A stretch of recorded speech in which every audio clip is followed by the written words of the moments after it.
Damn, son, where'd you find this?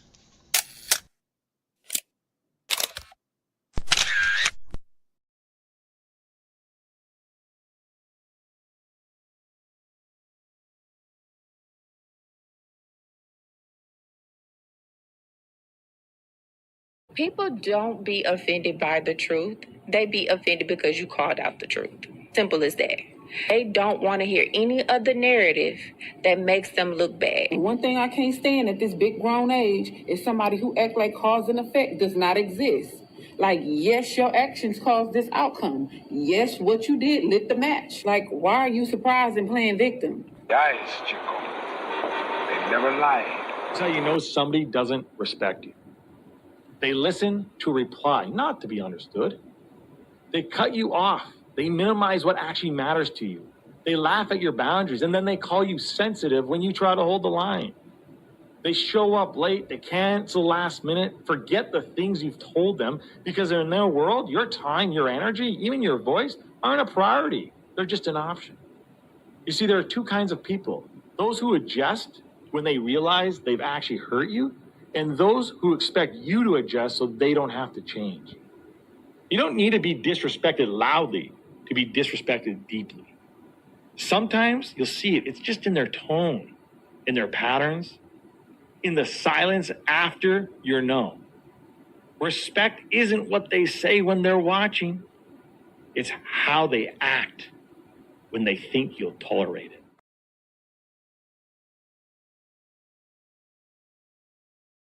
This my sport. I could be king in New York. Don't keep the fame, it ain't important. My style can't be aborted. I chose a void, man, and let me record. Too many rappers be boring. I could use big words to get it in. Attention span shorter than minute. Dumb, simpleton. Yo, big bird, nerd, wordy, my down curve. Drive when I'm swerving, very important. Don't try extort. Boys start lurking when your plans start working. Kill them soft. Plans loyalty, service like Mr. Softy. Rolling we bundles, I remain humble. Pop said get paid for my mind, monetize my time. Although ain't good though, all jokes ain't funny. Done talk like Queens, niggas here for the shmoney. Rap can't reject me, gotta respect me. What's up? What's up? What's up? What's up? Peace and blessings, glory, praise, and honor to the Most High. Happy Thursday. I hope all is well with the people. Much love. Friday is right around the corner. And if you're still amongst the land of the living, I'd say that's a victory. I know life is lifing for a lot of people. I know a lot of pressure is on. I know these bills coming in. I know our government is all over the place. But look,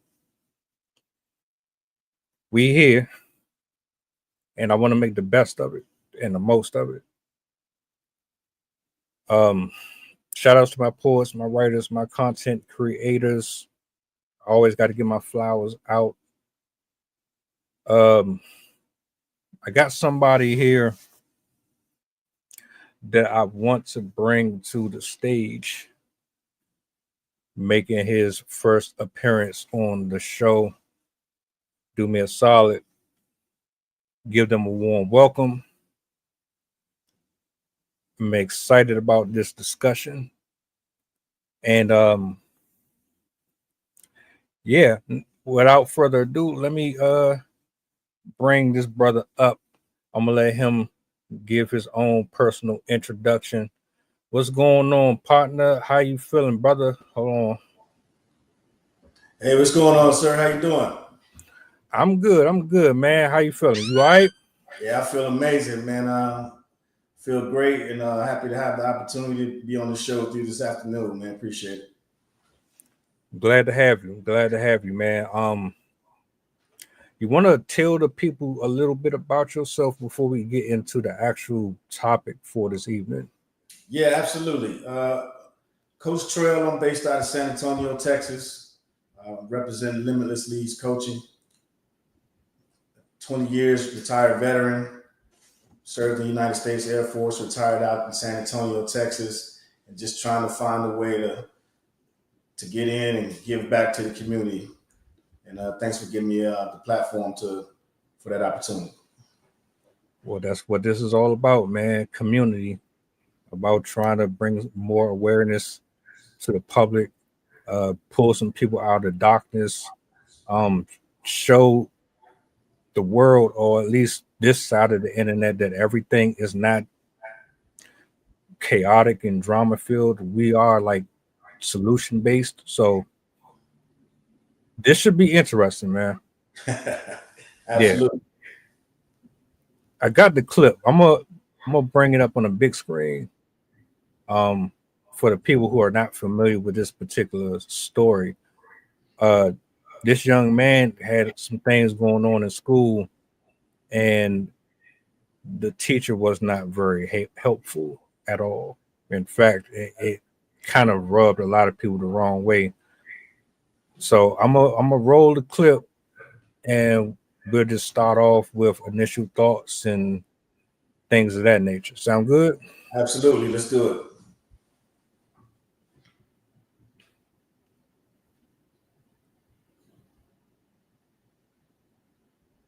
My son's teacher called him a slur today. On Friday, I came home crying because this boy said that I was gay, and he had the whole gym laughing. So I told the teacher. They said they was gonna do nothing about it. They didn't do nothing about it. And then today, he called me gay again. I told the teacher, so I won't get in trouble. And the teacher said the way that I walk, that she think I'm gay too. And then she pulled me, and then she was like, "Do you know why I said that?" And I'm like, "No." And I was crying, but she came over there and she's like, the other people are noticing that you walk funny too, and the teachers are talking about like I'm gay. When she was done talking to me, I got up and I was packing my stuff and the boy came over there, and I pushed him away from me, and I got it right up. And then they called my phone to tell me what he had did. And I asked them, well, did y'all address the situation about him being called gay? And they said, I don't believe that we did, but we can tomorrow. Best believe I'm at that school tomorrow. Best believe.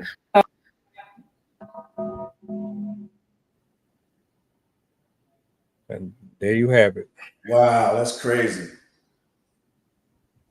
Yeah. What man, so how did that make you feel watching that video? The first time I watched it, my stomach got tied up in knots a little bit. Right. I felt kind of angry, and I felt kind of sick to my stomach because it's hard for me to fathom actually hearing a story like that from a child. Right. Like, I already know bullying and stuff like that happens, but the extent to how far this took this whole thing, like, yeah, I knew I wasn't going to ignore it. I knew I was going to have to address it. So when you watch the video, I mean, obviously, like you said, for me, man, the first thing that happened, I was obviously total disbelief, but at the same time too, I don't want to be naive and pretend like, in our culture, that's not something that people used to laugh and joke about, as far as how the mannerisms and how, some of the kids acted, but it's definitely disheartening to hear that coming from a student, from a teacher. You know what I mean? Not being able to make that corrective action. And not seeing, you know what I mean? Not seeing where to pivot and go left or right. Not only did he give you he identified that the students was harassing him, multiple times. And then she even made a comment to say that the teachers had even thought the same thing. So it's kind of crazy that, in this time in 2025, that the teachers can have a conversation with themselves, share similar ideas with the kids. and then not know how to take corrective action, or not necessarily they didn't know how, they just chose not to do so. That's kind of alarming. To be fair, nothing really surprises me anymore. Like, if I'm being completely transparent here, you hear about stories of pedophilia. Like, teachers are getting pregnant by students. Right. So crazy. It's like, at this point, all gloves are off.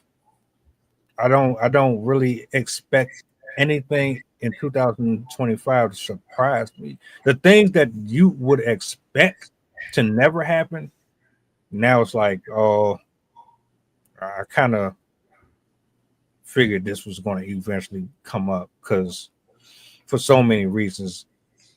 Let me ask you a question though.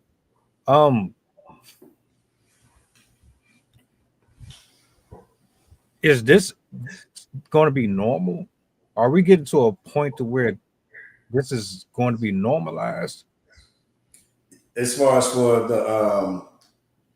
the lack of, I would say, responsibility on the teacher's end, or as far as with the kids and the interacting, engaging, and then it's not like it used to be where every kid had thick skin and can kind of go back and forth with other kids. Which part of it? What you mean?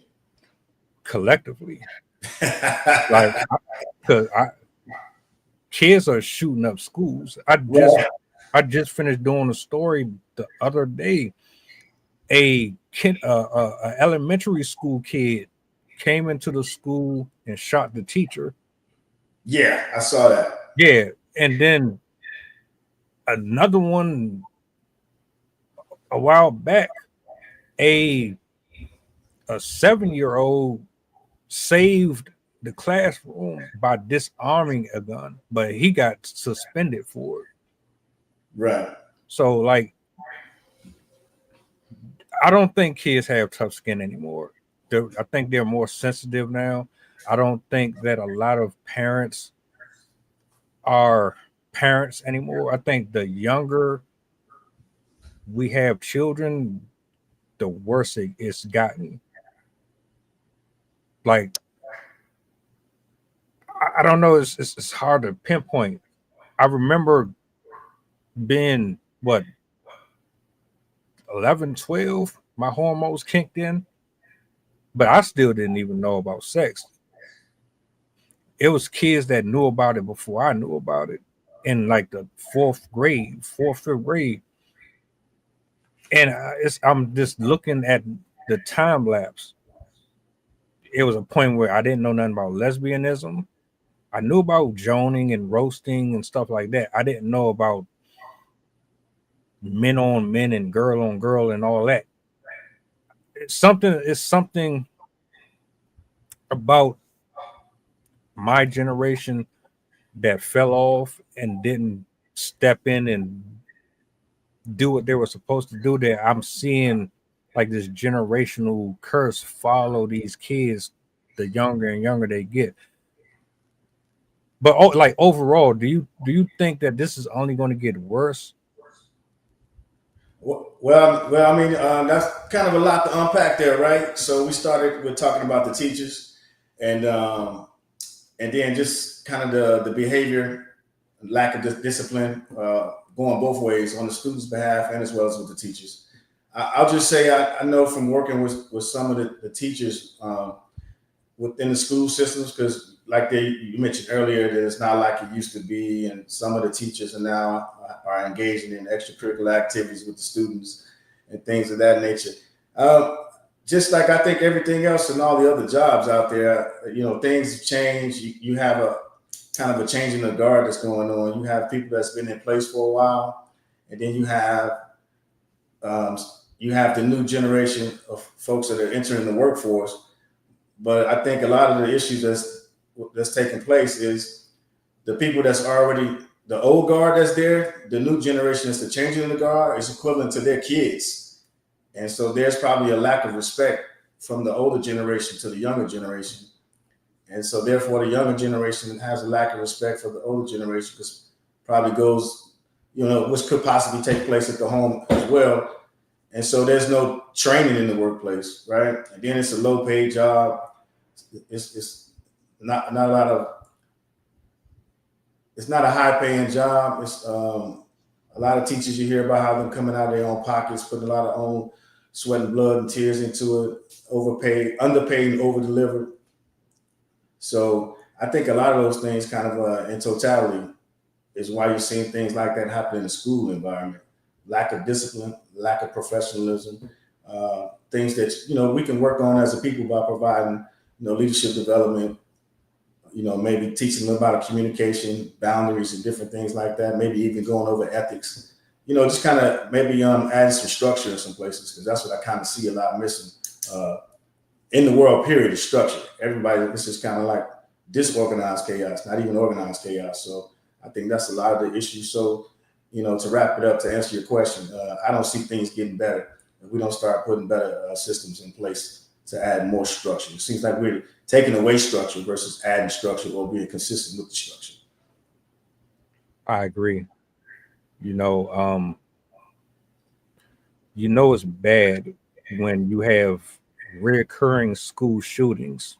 I don't know how many we have right now in 2025, but the fact that we are still having these situations, we're still having kids committing suicide. You have children at the point of being 6-7 years old coming into the school. How are you 6-7 years old having access to a weapon? Right. Smoking weed, popping pills.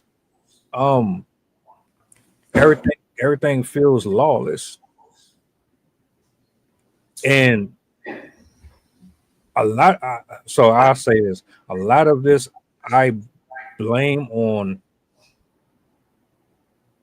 there being a lack of tools in the household. There's no tribe. There's no grandma. There's no uncle, somebody who is staying on top of your helmet, telling you, no, this is not what you do. Right. No one's holding the mom and dad accountable. Music, because all this music that we listening to is not good for our soul. Social media is definitely a part of the problem, but all of it ultimately starts in the household. Absolutely, I agree with you. What's some of the things that you? I know you mentioned a few things, but kind of narrow it down, maybe more specifically. You say uncles, and just kind of like a bunch of. But it's not like when we were growing up. It was more of a family. You had an uncle, maybe 3 people in the room, or you had an over an abundance of family members that were around. Versus now, people seem to be a little bit more well off, and people take the individual approach or route, and they're kind of doing their own things. And then that's probably where, some of the folks get caught up in the mixes. Now everybody is independent, since the 90s, like you said, kind of heavily influenced by the music, all this independence. And, lack of team, lack of followership, lack of leadership. And within that independence, you go out there and do things on your own, you kind of lack checks and balances. So that's like you said, it's kind of maybe too far to the right or too far to the left. Without that balance, this is what it looks like. You know what I mean? Everything is good in moderation, but if everybody's going 100 on every single thing, every time you look around, somebody's posting 100. Everybody's saying 100. If everything's 100, 100, 100, which can't totally possibly be, you know what I mean? It doesn't leave room for anything else, whether that's feedback or corrective course action or just whatever the case it may be, because you're always going so far to the right. You're not giving yourself time to adjust and to be evaluated to see whether things are working or not working. And I think that's kind of the state of what we're in. It's just everybody's just going 100 miles an hour in different places, if that makes sense. Nah, perfect sense. I am a firm believer in God is supposed to be the head of everything. And that's just my personal perspective. I don't speak for everybody, and I'm not trying to put my beliefs on nobody, right? But if I'm going off of that, there's structure. You have the word, you have doctrine. There are things that you're supposed to follow in order to protect you and keep you under a certain covering. So if I'm going based off of that, if you don't have structure, if you don't have that word, then what's left? You're pretty much waiting around, making your own rules, creating your own storylines, defining your own moments. You're pretty much cosplaying parents, cosplaying brothers and sisters. You're depending on a secular a secular universe to navigate your own life, mimicking other people's identities when you don't even really know your own. And you don't know your own because nobody is helping you figure that out. Right. When I was younger, I had my grandparents. I followed their blueprint. But if I'm being honest, my uncles weren't uncles, right? Right. They were out here running around having all kinds of kids and drinking. They like nobody's life is perfect. Right. Life is life sometimes. Right. So the guidance that I should have gotten from them, I had to look at my grandfather. I had to look at my grandmother for that. Right. Didn't know my biological father. But when you have people who are broken and they're unhealed, they pass that brokenness and that mess, they pass it on to you. You sitting up here pretty much playing hot potato. And the traumas you mean? Right, like traumas. Right. It's like saying, all right, well, you figure it out. What do you mean figure it out? You're supposed to be help me to figure this out. You just gonna dump this on me and I'm supposed Yeah, trauma dumping. Yeah. I got it. So that's a huge issue as far as, and I don't want to go too far off, but go ahead.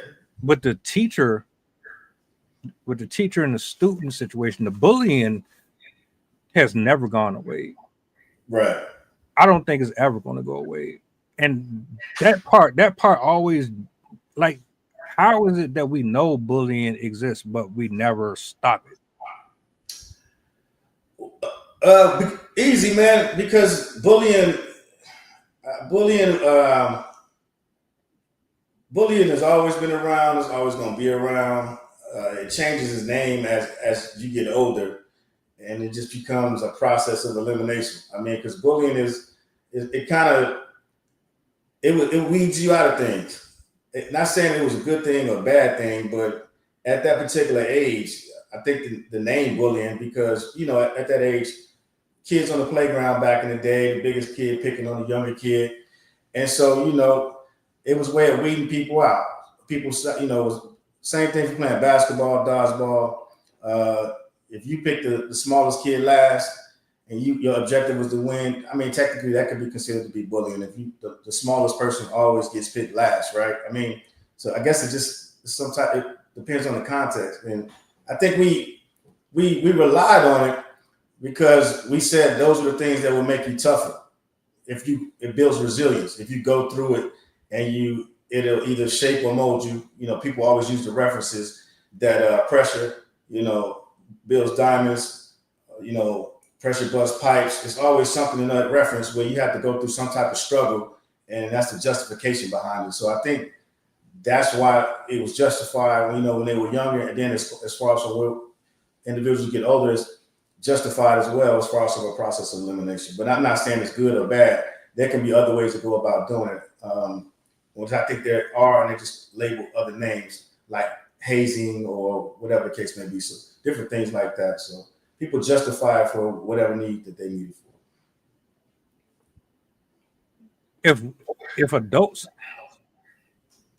If adults were more transparent and honest with themselves, do you think the state of the world would be what it is right now?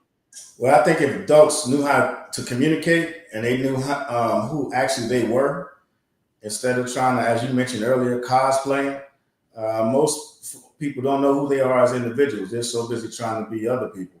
And you see the way the algorithms are set up. Nowadays, you don't have to be yourself. You don't even have to pretend to want to coexist with anybody else. The way the algorithms are set up, you can just like the certain group of people that act like you, and then now everybody like you can go multiply and go hang in the same location. So it doesn't really seem like it's forcing you to have to do that anymore. You're kind of being able to have the option to take the road less traveled and pick a group of people that are more like you and less diverse like you. So I think it's kind of changing. At Buster, I agree. Public education is the equivalent of tap water right now. Wow. My folks is a teacher, and she hates it. Right. She loves it, but she hates it. Rob even says they're underpaid and they don't get appreciated enough. And right.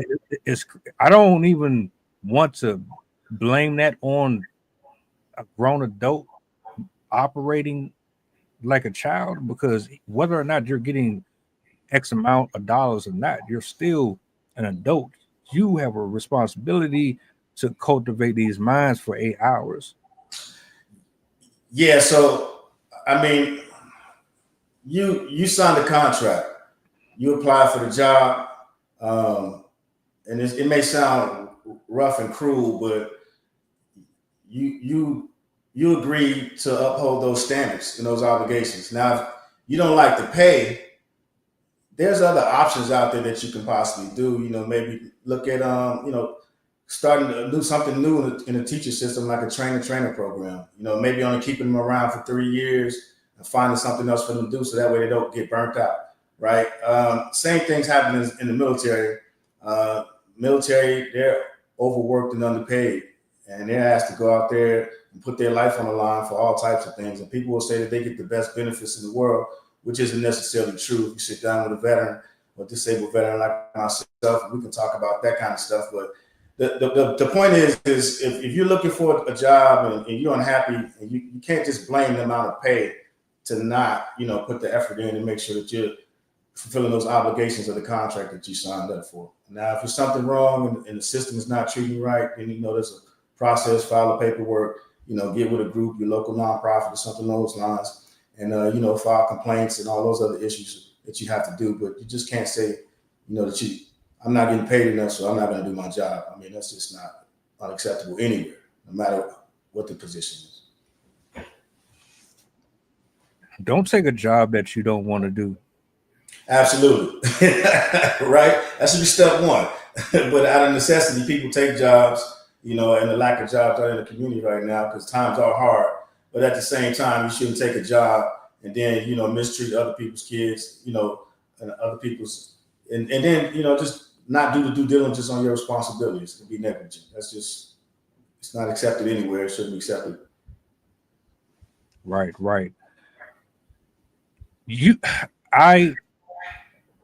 I said this the other day. Parents know their kids are bad. Oh, yeah. So if throughout history we know that bullying exists, that there are some things that need to be addressed. Right. And if it's not getting handled at home, how can you then turn and blame the system for not being able to handle something that is supposed to start in the house? Now, I get it. You send your kids to school for 8 hours or plus, depending on activities. So a lot of you're getting your kids out of your hair so you don't have to deal with the noise, and you want some time to yourself. I think that's where we're at. You're just getting them out of your face so you don't really have to deal with them like that. But if you know your kids are problematic, why aren't you addressing it? Why aren't you getting them help? Maybe you can't afford to do counseling. Maybe you can't afford to do things like that. But there's other ways. There's, like you said, there's means, or maybe you just don't know how to address it because you never learned how to address your stuff. There you go. I think that's the point right there. Is the first thing is identifying the problem, and if you're not aware of the problem, or if you don't have a good circle around you, and you don't have people to hold you accountable, if you can't hold yourself accountable, then again, you're a product in your environment. So we keep talking about the folks this age, you know, the kids, you want to call them kids, the young adults, whatever it is you want to call them. They had parents as well, you know, so the grandparents, being their parents, probably necessarily didn't do a good job themselves.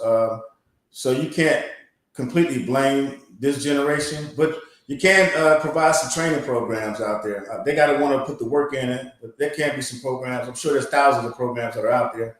But again, it just goes back to accountability, because everybody's in the stage where it's not my fault, or I don't care, or we'll just brush past that, versus stopping, being accountable, identifying the problem, and actually having problem solving skills. A lot of people don't even have problem solving skills these days because it's so much in the vein of, I'll just block you, skip you, delete you, and never talk to you in life again, versus going back and solving that problem. So they don't solve that problem with whoever they blocked.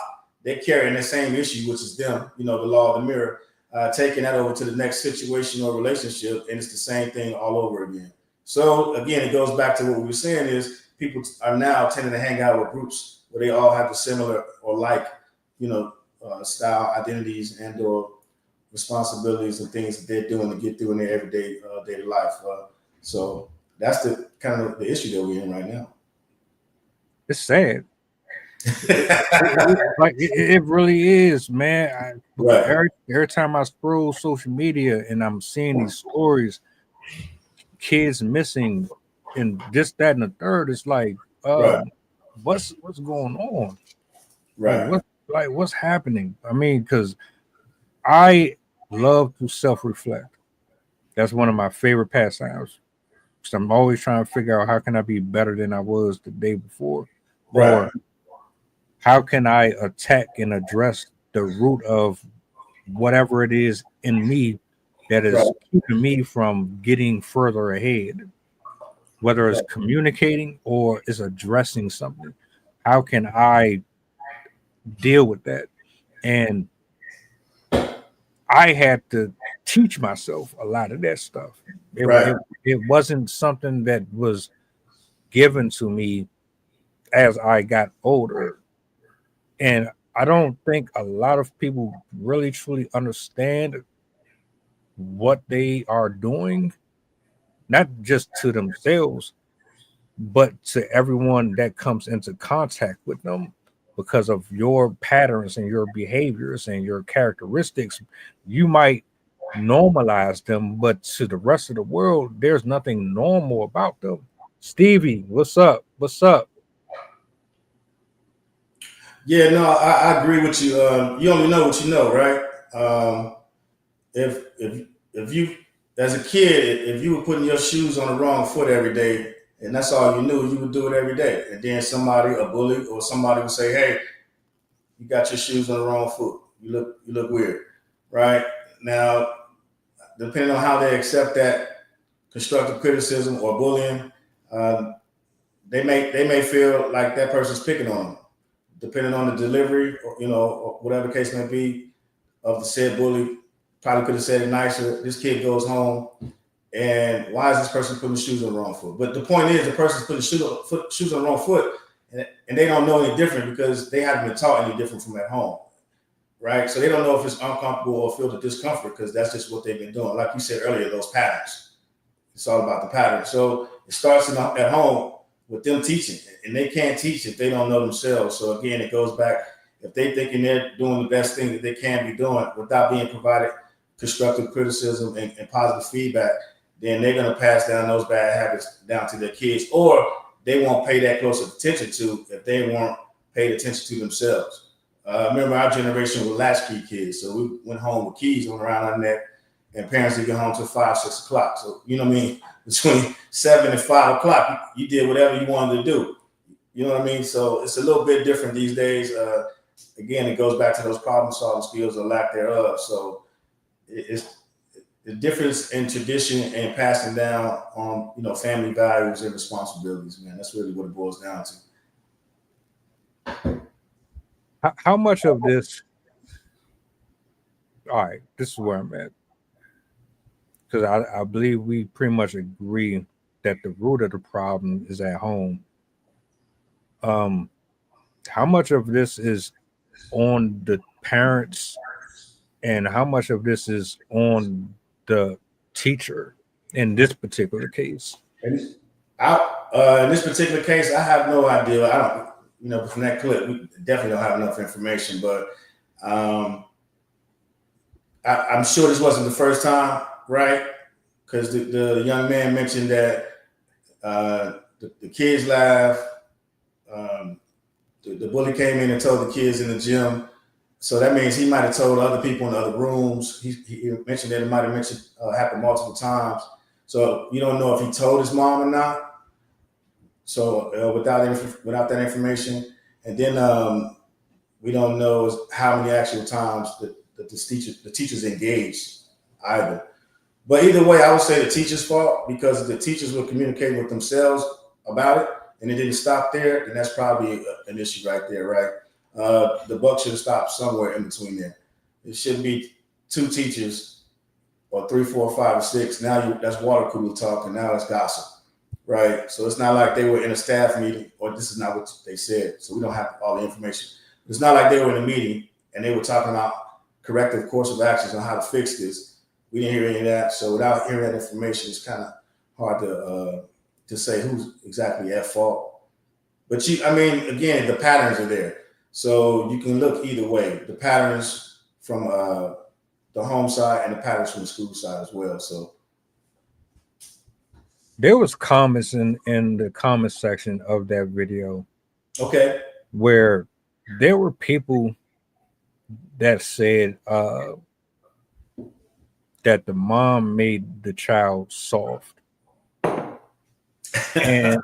and you know the comment section is very nasty. Right. They can get real brutal. They act like children themselves. What do you say to that?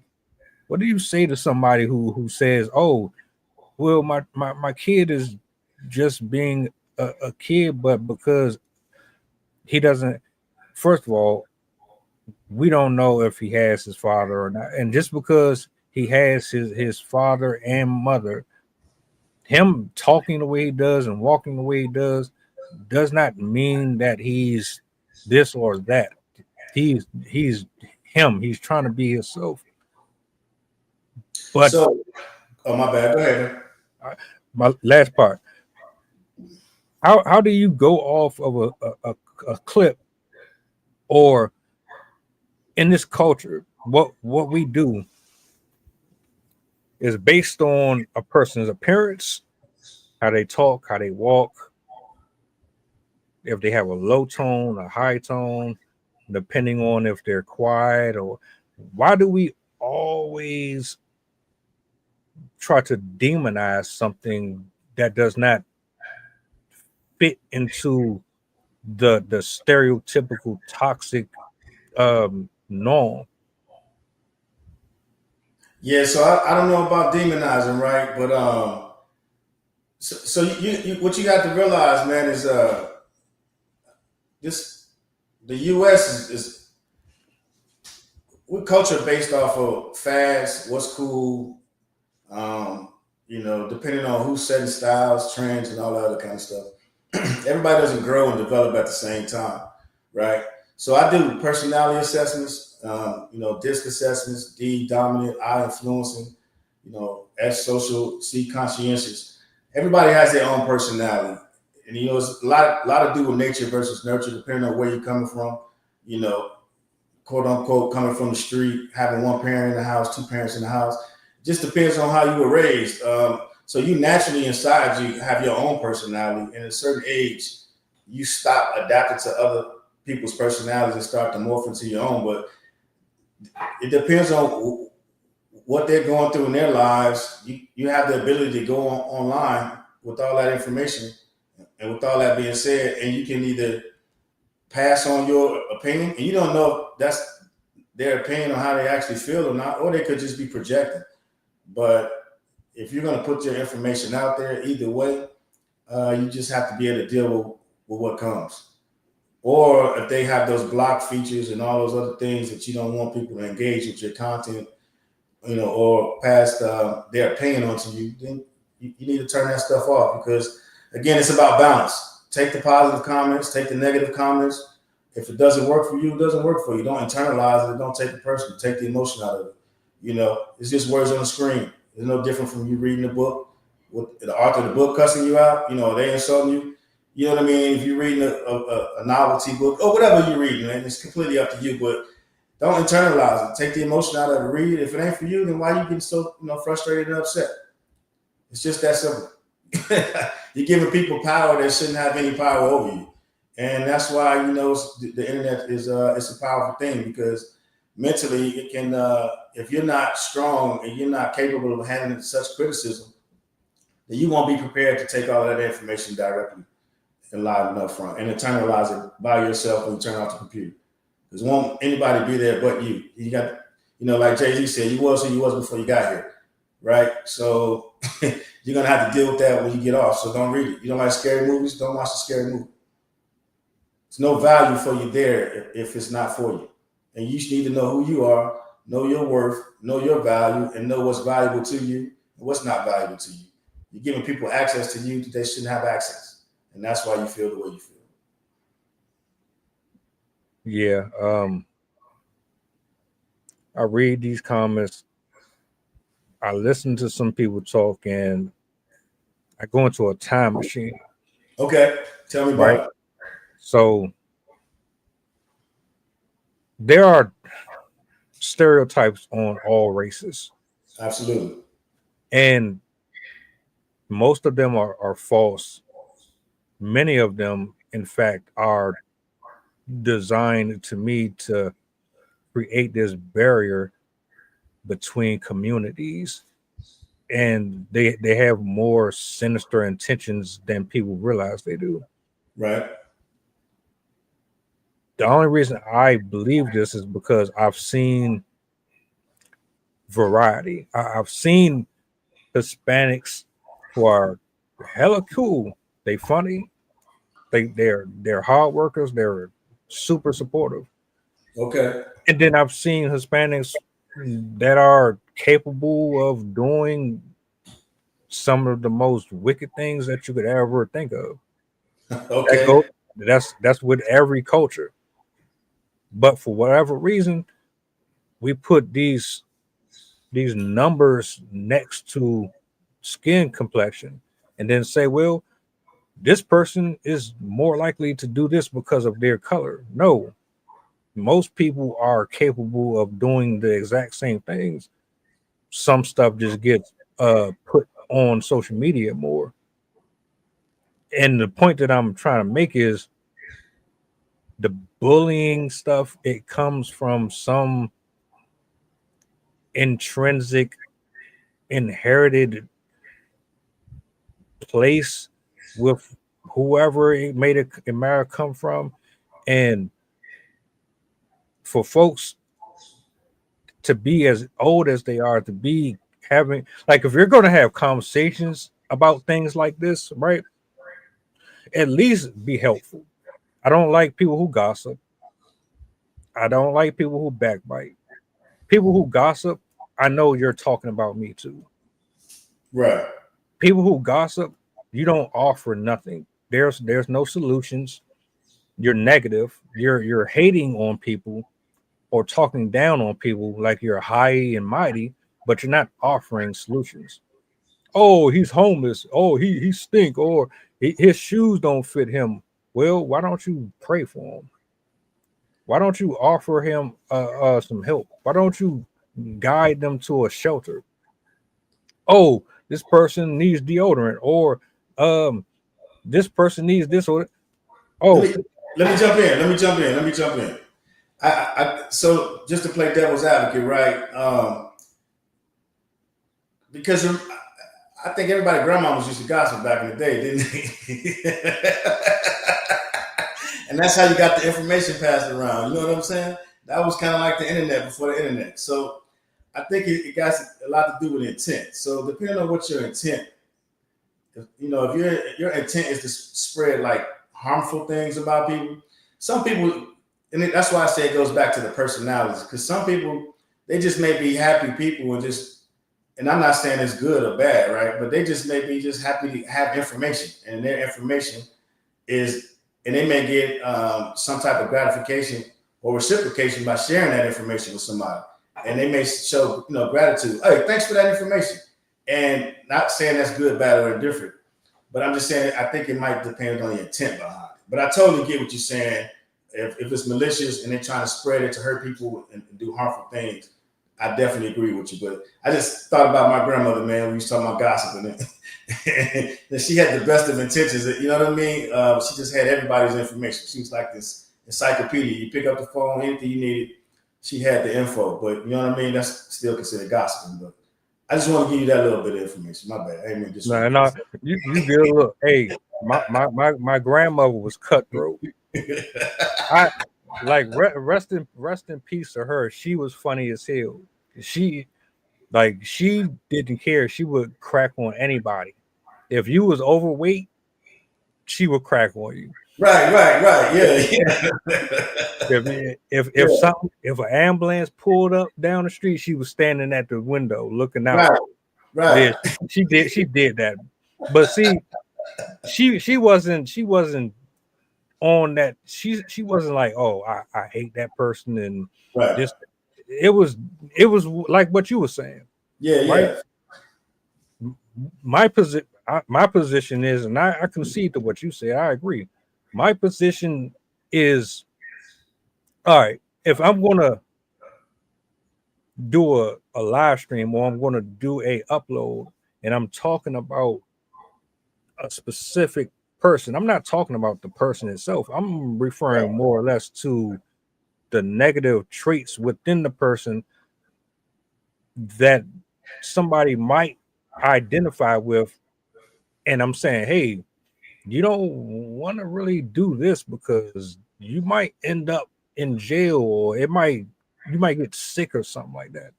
Right. Or I'm just going to pray for you. I would rather just pray for you and keep it pushing. So let me give you what I would say right there. So I, instead of saying that, I would probably ask them the question, hey, what do you think the outcome may be? What's your objective? You know what I mean? That way you can at least get the frame of mind of that person. Does that make sense?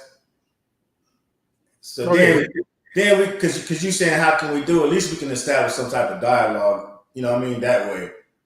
And then, maybe that person may be like, okay, he actually, gives a crap about what I think. Because sometimes that can change somebody's life, man. Just asking them their opinion. Does that make sense? Oh yeah. Yeah, just want to throw that in there. But yeah, just give you a different perspective on it.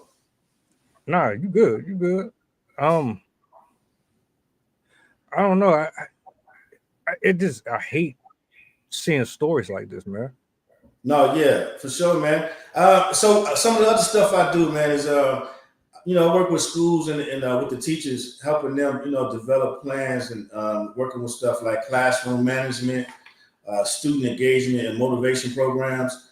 And that's some of the things, trying to get out into these school systems and providing more resources, more tools to these teachers. Maybe that I don't hear the outcry, so I don't know from the outside looking in, but typically from looking at it, from what we see in the interchangement of a lot of principals and all of that stuff throughout different districts is, maybe they've been doing things the way they've been doing it for too long. Maybe it's time to change things up a little bit. You know what I mean? That system, times have changed. In 2025, maybe it's time to take a look at the system. I've been around the world, man. Schools, they're not in school 360, some schools are in school 365 days a year, but they take a couple months. They go to school a couple months, take a break. Go to school a couple months, take a break. But it seems to be more productive, and they seem to get more engagement out of the teachers because, like somebody mentioned in the comments earlier, a lot of the teachers are burnt out. But and maybe just that 6 months on, 3 months off, or however many months it is, maybe that just ain't the way anymore. Maybe it's time to change things up. So that's something that can be looked at as well.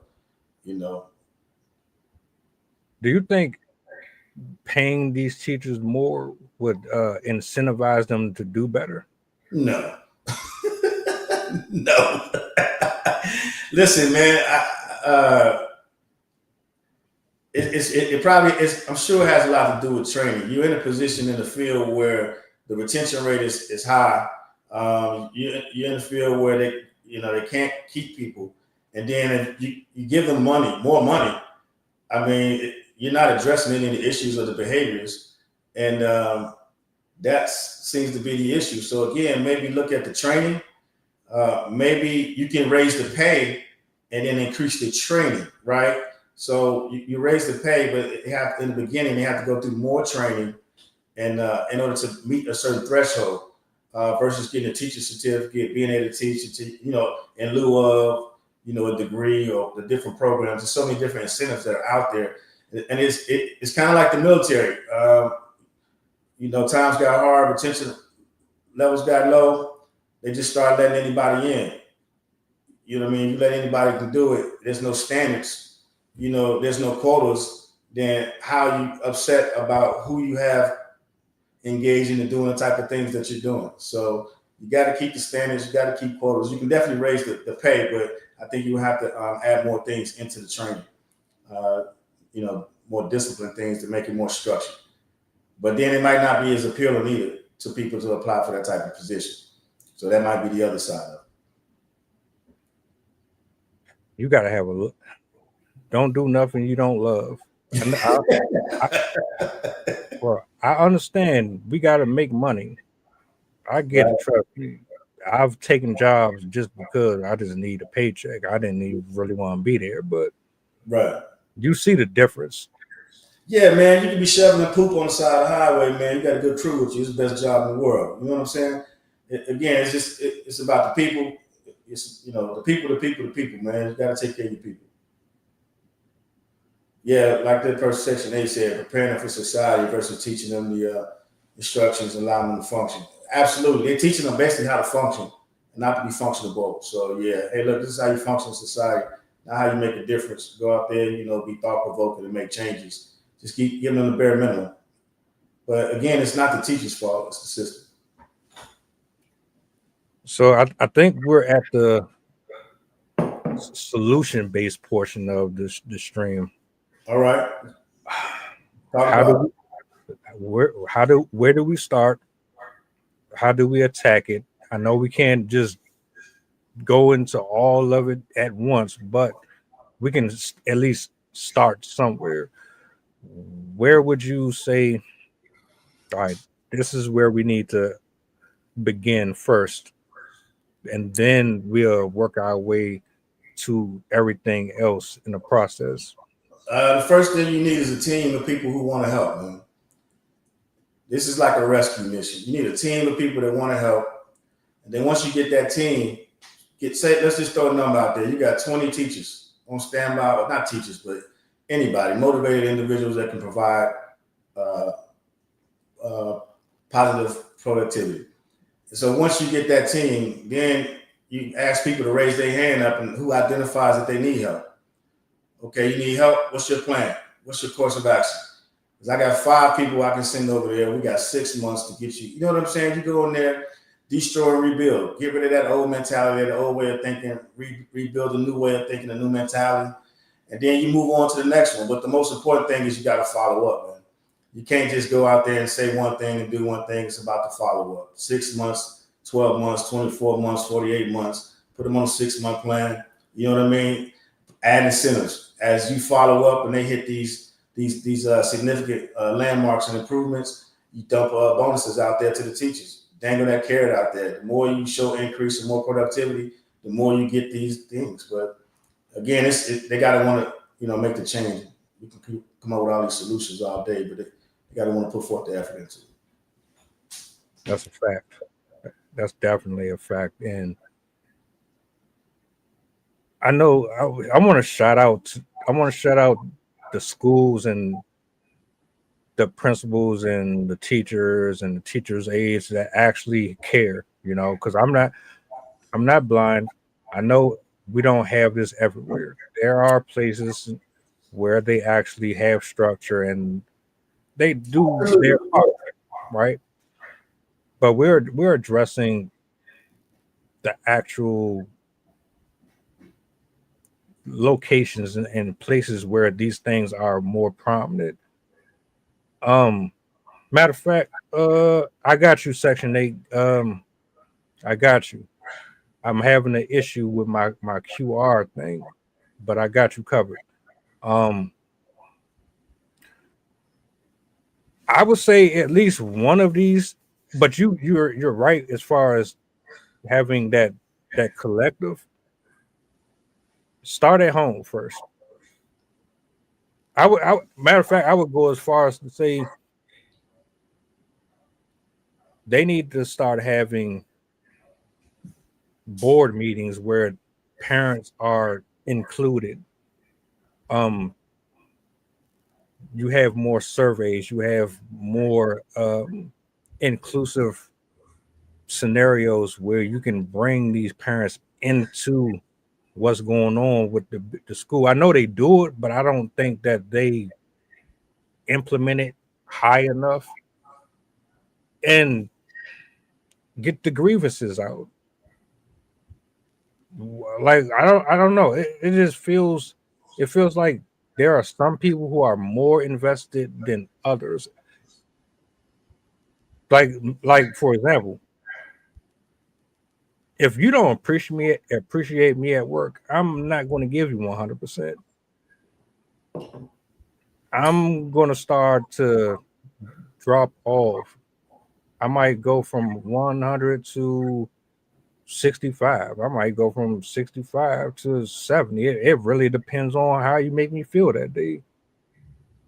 If I don't feel like it's a team, why would I want to do anything for the team? Well, see, and that goes back to training, right? So you got to sit down with the leadership.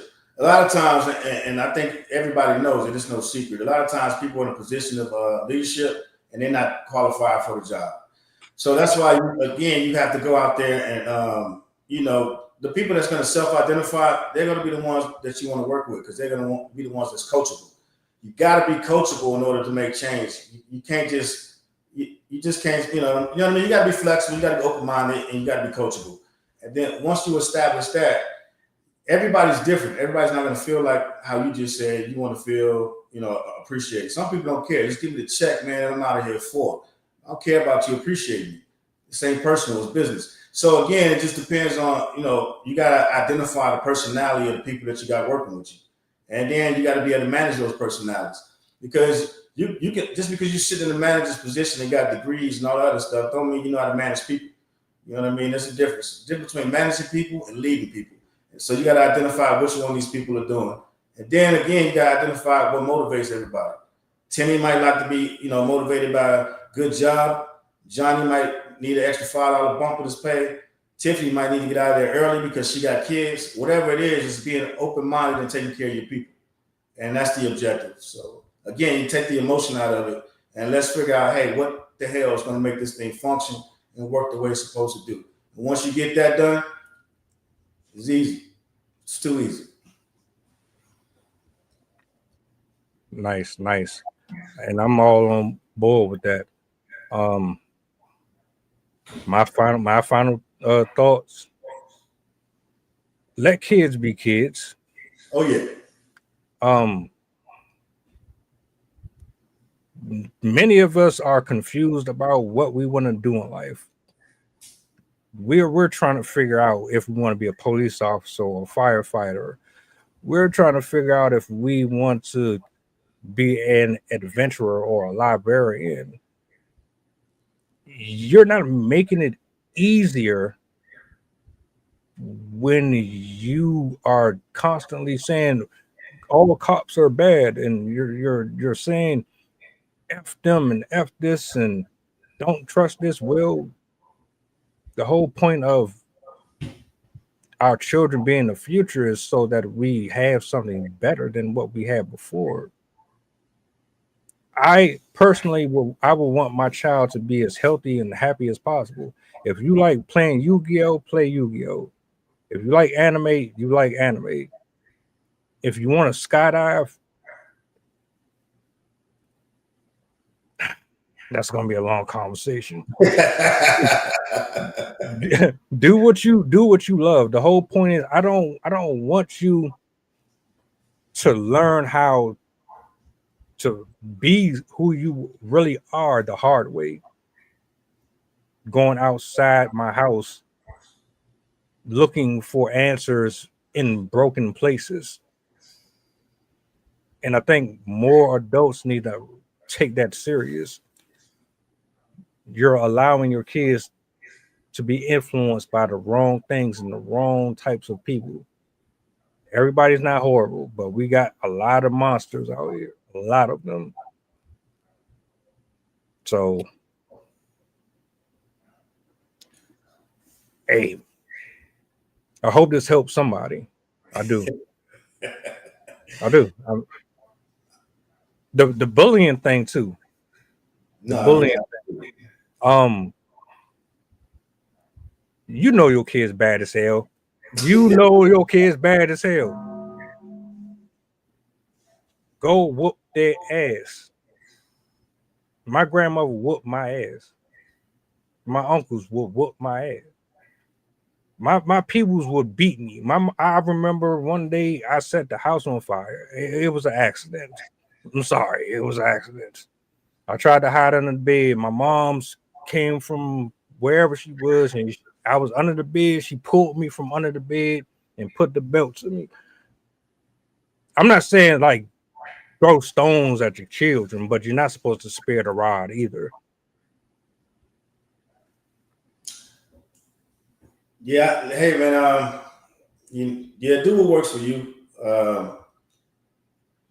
What I'll just say, in 2025, we gotta learn how to communicate. You gotta learn how to use your words, and especially in a time where everybody's going away from communicating verbally. It's more nonverbals, it's more on text. Step your game up, with emojis. You know what I'm saying? Learn how to communicate with your kids. Meet them halfway, if nothing else. You can't expect your kids to put all the work in to be the best kids. Put some effort in there and be a better parent. There's no book on how to be a parent, but you can get your ass up and Google it and chat GPT some stuff just like you do everything else. So with that being said, if they need anything, they can contact me, man. I'm more than welcome to help them out. I'm all about teaching families how to communicate. One of the things you can do, man, is just learn how your child likes to be communicated with, because by the age of 13, they've already got their own mindset on how they want to be. And that's why they ain't paying attention to what you're saying. And that's where a lot of the friction come into play at. And then, people tend to use, this the way I did it, this the way I was taught. But nobody cares, man, because the way you was taught was that great. You'd be more successful. You will have a better equipped with your communication skills and abilities. And, you wouldn't be, talking about letting the schools and the system raise the kids. So do a better job of being a parent and meet your kids halfway and teach them some better tools than the ones that they're learning at school. Be proactive versus reactive. And that's it. Check your DM, Greg. Check your DM. I'm gonna figure that QR thing out. Something's been going on with it. I was serious, but I wasn't serious.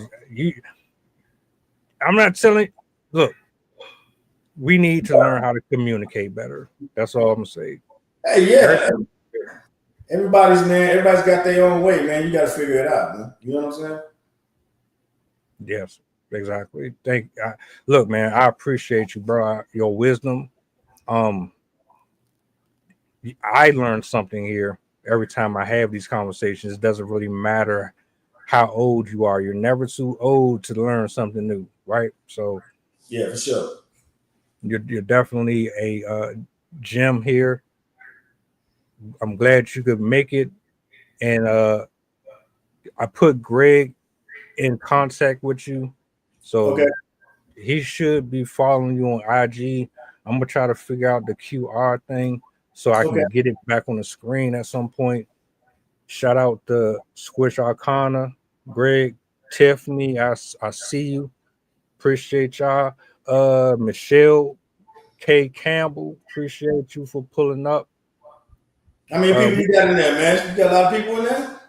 Oh, it's been a few folks in the comments. Oh, Stevie Go. I shout out to Stevie. I was rapping with him earlier today. Okay. So he may be joining with us real soon. I hope you enjoyed yourself, brother. And hey, appreciate you, man. I appreciate the opportunity. Likewise. We back at it tomorrow. I'll see you at 8 tomorrow, not 7, 8 tomorrow. If anything changed, let me know. If I gotta push the time back, I can. It's not a big deal. I'll send you the clip for tomorrow too. Okay. 8 your time or my time? Mine. Okay. I'm on Central, so 7 my time. All right. So yeah, we about to get up out of here, man. Y'all enjoy the rest of your night. If you need to reach me, you know how. We out. Appreciate you.